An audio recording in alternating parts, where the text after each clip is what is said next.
مثلا ئەوی هەستیاری پێستی هەیە، هەستیاری چاوی هەیە، هەستیاری گەروی هەیە، هەستیاری کەپووی هەیە، ئەوانە زیاتر تووشی ڕەبوو دەبن لە ئینسانی ئاسایی. کاک دکتۆر حساسیەتەکان ئەبنە هۆی توشبوون بە ڕەبوو؟ بەخۆی ڕەبوو لە بیدایە باسمان کرد وتمان هەستیاری بۆڕی هەناسە یاخود ڕێڕەوی هەناسەیە بە فاکتەرە دەرەکیەکان کە باسمان کرد.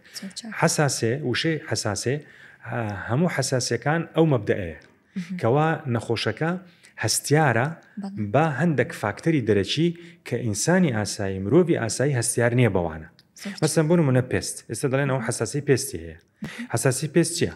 یعنی مەسەن بۆ نمونە مادەکی پلاستیک بە پێست دەکەوی بۆ ماوەیەک ڕاستن تووشی ئێکزیمات دەکات. دەستەوانە لە دەستەکەی بزەبێت. ئەوە چییە؟ ئەمە مەسەن سابوونێکی بۆنداری زۆر بەکاردێن یا موادێکی لێ دەدەی تووشی هەستیاری دەبی. ئەو هەستیاریە نەفس مەبدەئە کەوا ئینسانی ئاسایی هەستیار نییە بۆ مادەیە، بەڵام ئەتوو هەستیاری بەو مادەیە. ئەوجا هەستیاری لە هەر جێیەکەبی، لە چاوبی، لە کەپووبی، لە قوڕکبی، لە پێستبی، لە هەر جێگەبی. ڕەبوش عینی نەفس مەبدەئی هەستیاریە، بەڵام هەستیارەکەی ڕەبوو چییە؟ لە ڕێڕەوی هەناسەیە. ڕێڕەوی هەناسە وەکو پێست نییە بخورێ، نە ڕێڕەوی هەناسە هەستیاری ڕێڕەوی هەناسە بە کۆخە خۆی پیشان دەدا، بە هەناسە تەنگی خۆی پیشان دەدا، بە سنگێشە خۆی پیشان دەدا.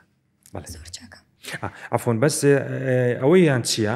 یعنی نێوانیان چییە؟ یعنی با بڵێن ڕەبتی نێوانیان چییە؟ ئەوانەی کە هەستیاری هەیە ئەوانە ڕەبوو لەوانە زیاترە لە خەڵکی ئاسایی.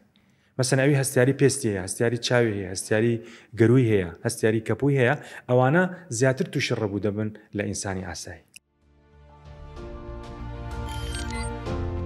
میهرەبانی، دڵسۆزی و لێزانی.